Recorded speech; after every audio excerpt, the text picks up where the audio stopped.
Hello दोस्तों, आप सभी को फिर से एक बार डीसी क्लासेस में स्वागत है। और आज हम लोग क्लास 10th इकोनॉमिक्स के पार्ट 3 देखेंगे।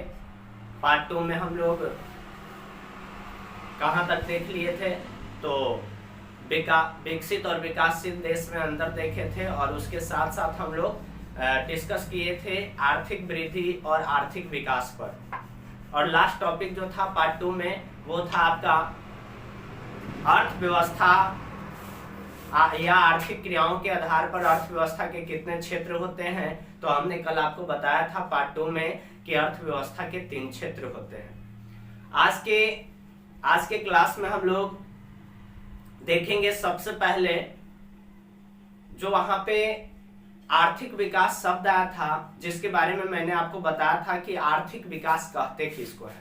तो आर्थिक विकास का मतलब होता है कि किसी भी देश में एक वर्ष में उत्पादित होने वाली वस्तुओं एवं सेवाओं के उत्पादन में जो वृद्धि होता है ना, उसी को हम लोग आर्थिक विकास कहते हैं। और वो आर्थिक विकास से रिलेटिव एक क्या है, टॉपिक है, प्रश्न है, जिस पर हम लोग आज चर्चा करेंगे। जैसे मान लीजिए कि किसी भी देश में एक वर्ष में वस्तुओं एवं सेवाओं के उत्पादन में वृद्धि या बढ़ोतरी होती है, तो उस चीज को हम लोग आर्थिक विकास कहते हैं। लेकिन एक साल में किसी भी देश में वस्तुओं एवं सेवाओं के उत्पादन में होने वाली वृद्धि या बढ़ोतरी को हम लोग किसके आधार पर माप सकते हैं, है ना। तो किसी भी देश में होने वाली आर्थिक विकास को मापने के लिए निम्नलिखित सूचकांक होता है। उस सूचकांक के आधार पर हम लोग उस देश के आर्थिक विकास को माप सकते हैं। तो चलिए आइए हम लोग देखते हैं। यहाँ पे प्रश्न के रूप में लिखा हुआ है आपके सामने, आर्थिक विकास के माप के कुछ सूचकांक को लिखे। आर्थिक विकास के माप के सूचकांक जो है वो क्या क्या है, तो आप ध्यान दीजिएगा। यहाँ पे हमने लिख दिया है आर्थिक विकास के माप के सूचकांक। पहला है राष्ट्रीय आय, दूसरा प्रति व्यक्ति आय, तीसरा मानव विकास सूचकांक। यानी किसी भी देश के आर्थिक विकास को मापना हो तो राष्ट्रीय आय, प्रति व्यक्ति आय और उसके साथ साथ मानव विकास सूचकांक, ये 3 चीजों के आधार पर या ये 3 सूचकांक के आधार पर किसी भी देश के आर्थिक विकास को मापा जा सकता है। अब बात रहा कि हम लोग कह सकते हैं कि राष्ट्रीय आय के आधार पर किसी भी देश के मानव विकास सूचकांक को कैसे मापा जा सकता है। तो एकदम सिंपल है, किसी भी देश में अगर राष्ट्रीय आय में वृद्धि होती है तो राष्ट्रीय आय में वृद्धि के आधार पर उस देश के आर्थिक विकास को क्या किया जा सकता है, मापा जा सकता है। जैसे देखिए यहाँ राष्ट्रीय आय का परिभाषा हमने लिख दिया है। किसी भी देश में एक वर्ष में उत्पादित वस्तुओं एवं सेवाओं के कुल मौद्रिक मूल्य को क्या कहा जाता है, राष्ट्रीय आय कहा जाता है। और किसी भी देश में अगर राष्ट्रीय आय में वृद्धि होती है तो उस वृद्धि के आधार पर हम लोग उस देश के आर्थिक विकास को क्या कर सकते हैं, माप सकते हैं। दूसरा अगर हम लोग बात करेंगे तो दूसरा आपका क्या है, प्रति व्यक्ति आय।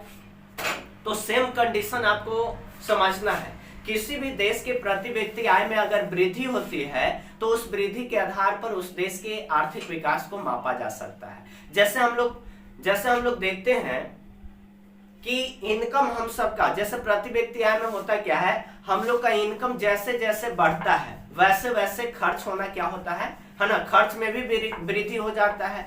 तो उसी के आधार पर देश के प्रति व्यक्ति आय में अगर क्या होगा, वृद्धि होगा, बढ़ोतरी होगा, तो उसके आधार पर उस देश के आर्थिक विकास को मापा जा सकता है। जैसे देखिए प्रति व्यक्ति आय का परिभाषा हमने यहाँ पे लिख दिया है आप सबके लिए। किसी देश के कुल राष्ट्रीय आय में उस देश के कुल जनसंख्या से भाग लगाने पर जो भागफल प्राप्त होता है उसी को हम लोग प्रति व्यक्ति आय कहते हैं। अब लास्ट सूचकांक जो है वो आपका क्या रहा, मानव विकास सूचकांक। मानव विकास सूचकांक, तो जरा मानव विकास सूचकांक को भी समझ लेते हैं। तो मानव विकास सूचकांक की बात किया जाए तो ये यूएनडीपी एक संस्था है। यूएनडीपी एक संस्था है जिसके द्वारा किसी भी देश के मानव विकास सूचकांक को जारी किया जाता है, और वो सूचकांक 0 से 1 के बीच होता है। इसके आधार पर ही किसी भी देश के मानव विकास है ना, सॉरी, आर्थिक विकास को क्या किया जा सकता है, मापा जा सकता है। तो ये क्वेश्चन दिमाग में आप सबको रखना है। अगर आपसे पूछा जाएगा कि आर्थिक विकास के माप के कुछ सूचकांकों को लिखे, तो आप सबको याद रखना है कि आर्थिक विकास के माप के जो सूचकांक है वो 3 है। पहला राष्ट्रीय आय, दूसरा प्रति व्यक्ति आय और तीसरा मानव विकास सूचकांक।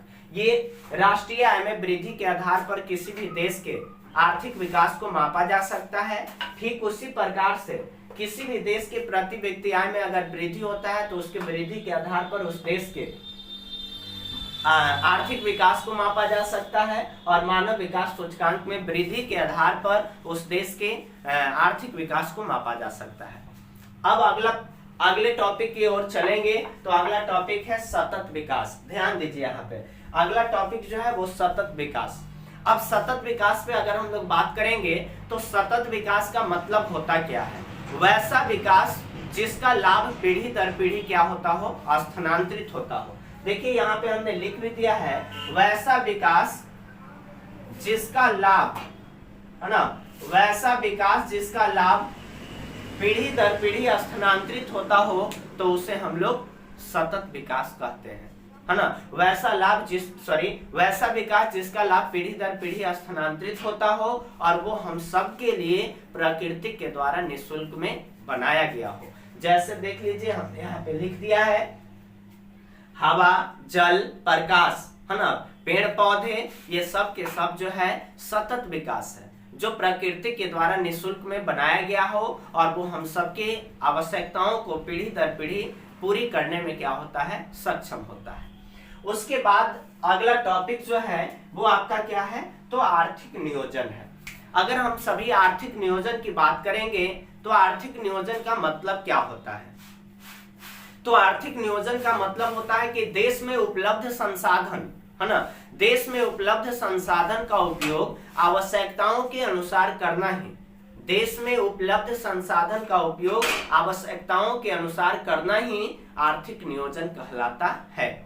आर्थिक नियोजन के अंतर्गत हम लोग बात करेंगे तो आर्थिक नियोजन के अंतर्गत देश में उपलब्ध संसाधन का उपयोग आवश्यकताओं के अनुसार एवं विवेकपूर्ण तरीके से करने के लिए भारत के प्रथम प्रधानमंत्री पंडित जवाहरलाल नेहरू के द्वारा 15 मार्च 1950 ईस्वी को योजना आयोग का गठन किया गया था। देखिए यहाँ पे हमने लिख दिया है, योजना आयोग का गठन 15 मार्च 1950 ईस्वी को भारत के प्रथम प्रधानमंत्री पंडित जवाहरलाल नेहरू के द्वारा किया गया था। इस बात को भी आप सबको ध्यान रखना है।